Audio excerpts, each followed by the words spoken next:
Yes વિદ્યાર્થીઓ, આજે શુક્રવાર ધોરણનો વિષય ગણિત બરાબર સ્વાધ્યાય 5.1 આપણે કરીએ છીએ.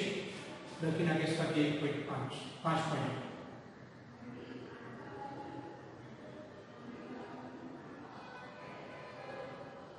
બરાબર. ચોથો દાખલો આપણે પૂછ્યા છે કે જો AC બરાબર DC, AC બરાબર DC આ બંને સરખા હોય, જેવો AC હોય એવો DC હોય, કારણ કે બેનો વચ્ચે કેવા સાઇન આપે છે ઇક્વલ, એટલે આ AC 5 હોય તો DC પણ કેટલા હોય 5. જો AC બરાબર DC થાય તેવું બિંદુ A અને B ની વચ્ચે હોય, A અને B ની વચ્ચે એક બિંદુ આપણે લીધું છે, તો સાબિત કરો કે AC બરાબર 1/2 AB છે. આકૃતિ દોરીને સ્પષ્ટ આપણે આકૃતિ દોરી AB વચ્ચે મધ્ય બિંદુ C મૂકી દીધું, એટલે AC જેવું હોય એવડું શું થાય BC થાય. બે આપણે લીટા દોર્યા છે, તો AC બરાબર BC તમને આપ્યું છે, પક્ષ કહી શકાય ને. AC બરાબર BC પક્ષ તમારે AB જોઈએ છે, ત્યાં સુધી જોજો, અહીં ત્યાં સુધી જોજો તો હું શું લખી શકું, તો કે AC વત્તા CB. શું લખી શકું? AC વત્તા CB લખ્યું છે મેં. મારે શું જોઈએ છે ભાઈ? AB જોઈએ છે. શું જોઈએ છે? AB. મારે અહીં ત્યાં સુધી જોતો હોય તો AC વત્તા CB લખી શકું, એટલે AB બરાબર લીધું તો AC વત્તા CB બરાબર છે. ખ્યાલ આવી ગયો? હવે AB એમ રાખ્યું જેમ છે બરાબર છે, આ AC પણ એમ રાખ્યું, અને આ BC ની જગ્યાએ મેં AC લીધું. જો આ BC ની જગ્યાએ મેં શું લીધું તો તમને એમ થાય કે શા માટે લીધું, તો કે ભાઈ તમને આપેલું છે કે AC ની જગ્યાએ તમે BC લખી શકો, BC ની જગ્યાએ તમે AC લખી શકો, એટલે આપણે લખ્યું કે BC બરાબર તમે હું લખી શકો, AC લખી શકો. અહીંયા આપ્યું છે બે સરખા છે. AC ની જગ્યાએ તમે BC લખી શકો, BC ની જગ્યાએ તમે AC લખી શકો, અને BC ની જગ્યાએ આપણે કયા લખ્યું AC. AC વત્તા AC એટલે કેટલા થઈ જાય? 2AC. અહીં તો જેમ છે આપણે તો AC જોઈએ છે. શું જોઈએ છે આપણે? AC. દેખાય છે ને AC બરાબર 1/2 AB.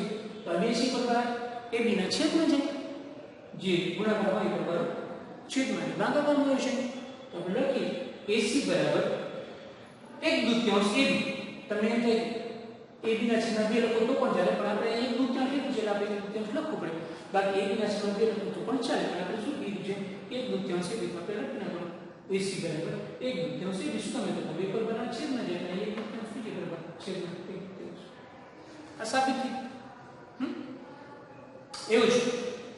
હવે કોઈ પણ રેખા હોય, જોશો કોઈ પણ રેખા હોય અથવા કોઈ પણ રેખા પણ છે, રેખા એના હંમેશા એક જ મધ્યબિંદુ હોય. શું હોય? એક જ મધ્યબિંદુ હોય. સાબિત કરવાનું છે તો આપણે ધારણા કરવી પડશે. એક રેખાખંડ લઈએ, એમાં બે મધ્યબિંદુ લેશું અને પછી દાખલો કરશું, કારણ કે એક રેખાખંડને હંમેશા એક જ મધ્યબિંદુ હોય, માત્ર ને માત્ર એક જ મધ્યબિંદુ હોય. પણ આપણે સાબિત કરીને બતાવવું છે કે આપણે આકૃતિ દોરવી પડશે. આ ક્વેશ્ચન એમ છે, જો આપણે A B C ને તો આ મધ્યબિંદુ એક C લીધું છે ને મધ્યબિંદુ હું લીધું છે D. એકચ્યુઅલી રેખાખંડમાં એક જ મધ્યબિંદુ હોય, પણ આપણે બતાવવું છે કે ભાઈ સાબિત કરવું હોય તો આપણે લેવું પડે, ધારવું પડે, ધારણા કરવી પડે. એટલે AB બરાબર 10 લીધા. કેટલા લીધા? 10. જોજો AB બરાબર આપણે 10 લીધા છે બરાબર છે. આપણે અગાઉ જોઈ ગયા મુજબ AC બરાબર તમે કેટલા લખી શકો? AC બરાબર 1/2 AB લખી શકો. તો હા, શું તમે તો આ છે મધ્યબિંદુ છે, AB નું મધ્યબિંદુ છે, એટલે તમે આ જ પ્રમાણે લખી શકો કે AC બરાબર 1/2 AB. તો એવી રીતના આ પણ મધ્યબિંદુ છે. કોનું? તો AB નું AD બરાબર, પણ તમે શું લખી શકો તો કે 1/2 AB. અહીં AC ની જગ્યાએ આપણે શું લખશું? AD. આ પણ મધ્યબિંદુ છે એટલે AC બરાબર 1/2 AB થાય. આ D પણ મધ્યબિંદુ છે એટલે AD બરાબર 1/2 AB એમ તમે લખી શકો, 100% લખી શકો. હવે AB બરાબર આપણે 10 લીધા છે. જો તો AC બરાબર આમાં મૂકી, AB ની જગ્યાએ કેટલા મૂકી આપણે? 10 મૂક્યા તો 5 કેટલા? 10. તો AC તમારે કેટલા? 5 સેન્ટીમીટર. એટલે આ તમારે કેટલા? 5 સેન્ટીમીટર. આપણે AC માપ લીધું તો આપણો જવાબ કેટલો મળશે? તો 5 સેન્ટીમીટર મળ્યું. AC કેટલા મળશે? 5 સેન્ટીમીટર મળશે. હવે AD ગોતીએ તો AD બરાબર પણ 1/2 AB લખી શકીએ છીએ. AB ની જગ્યાએ કેટલા લખશું આપણે? 10. 10 કેટલા? 5 10. તો AD પણ કેટલા મળે? 5. તો તમે જોઈ શકો છો કે જો આ 5 હોય, જો આ 5 હોય, જો AC 5 હોય બરાબર છે, તો AD ના બધા જ હોય.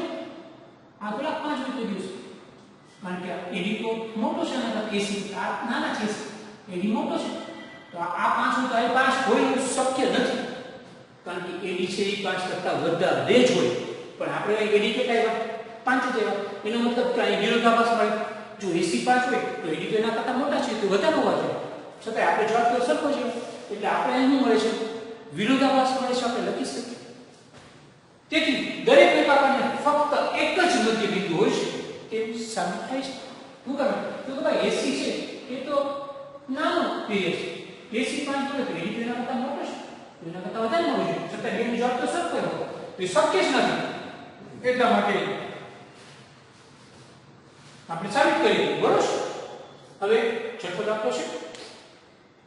આકૃતિમાં જો AC બરાબર BD હોય તો સાબિત કરો કે AB બરાબર C, સાબિત કરવું છે. આકૃતિ એવી છે. હવે મેં આપ્યું છે AC બરાબર BD, પક્ષમાં આપ્યું છે, તો તમારે AC જોતો હોય, AC જોઈન્ટ, તો આપણે તો કરવું પડે AB વત્તા BC કરવું પડે. શું કરવું પડે? AB વત્તા BC. જો AC જોતો તો AC અહીં છે, AC બરાબર BD પક્ષ, તો AC જોતો તો AB બરાબર AB વત્તા કરવું પડે, AB વત્તા BC કરવું પડે. ચલો લઈ હવે મારે શું જોઈએ છે તો કે BD જોતો તમારે આ બે ટોટલ કરવું, એટલે કે BC વત્તા CD કરવું. શું કરવું પડે? BC વત્તા CD લખેલું છે, જોયું તમારી સામે. તો આ BC કેન્સલ થાય, જો હું મીટો કરીશ તો તમને દેખાશે, એટલે મેં અંડરલાઈન કરી છે કે ભાઈ આ કેન્સલ થાય, BC કેન્સલ થાય સામ છે. તો AB બરાબર શું થઈ ગયું? CD. AB બરાબર શું થઈ ગયું? CD. જે આપણે સાબિત કરવાનું તે આપણે સાબિત કરી દીધું. હવે સાતમું છે કે યુક્લિડના સ્વયંસિદ્ધ સત્યની યાદીમાં આપેલ સ્વયંસિદ્ધ સત્ય 5 એ સનાતન સત્ય કેમ માનવામાં આવે છે?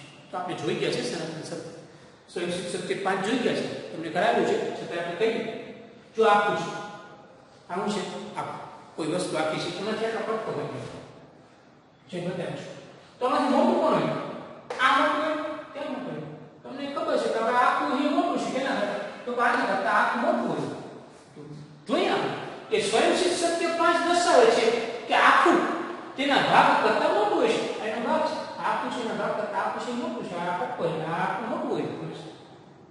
આ હકીકત કોઈ પણ વસ્તુ તથા દુનિયાના કોઈ પણ ભાગમાં સાચી છે. તમે ગમે ત્યાં જઈને કરો ને આપણે તો આમ જ જોઈશું. આથી તેને સનાતન સત્ય કહેવામાં આવે છે. આ તેને શું કહેવામાં આવે છે? સનાતન સત્ય. મિત્રો નિહાળી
યસ વિદ્યાર્થી મિત્રો, આપણે છે કે બોર્ડ ઉપર કરાવીએ છીએ, બરોબર છે? તમે લખતા છો, તમે તમારા સમયનો સદુપયોગ કરતા છો, તમે ખૂબ જ સમજુ માણસો છો, ખૂબ જ હોશિયાર વિદ્યાર્થી છો. બાકી નોટમાં લખજો અને એકવાર રફબુકમાં પણ લખજો. તમને ખબર છે કાયમ જે આપણે બોર્ડ ઉપર કરાવીએ છીએ તમારું કાયમી હોમવર્ક હોય છે. ઘણા બધા વિદ્યાર્થીઓ મિત્રો છે હોમવર્ક મોકલે છે. જે વિદ્યાર્થીઓ હોમવર્ક મોકલે છે મારા વોટ્સઅપ નંબર ઉપર એમનો ખૂબ ખૂબ આભાર. અને વધારે વિદ્યાર્થીઓને હોમવર્ક મોકલતા થાય એવી મારી નમ્ર ફરજ છે.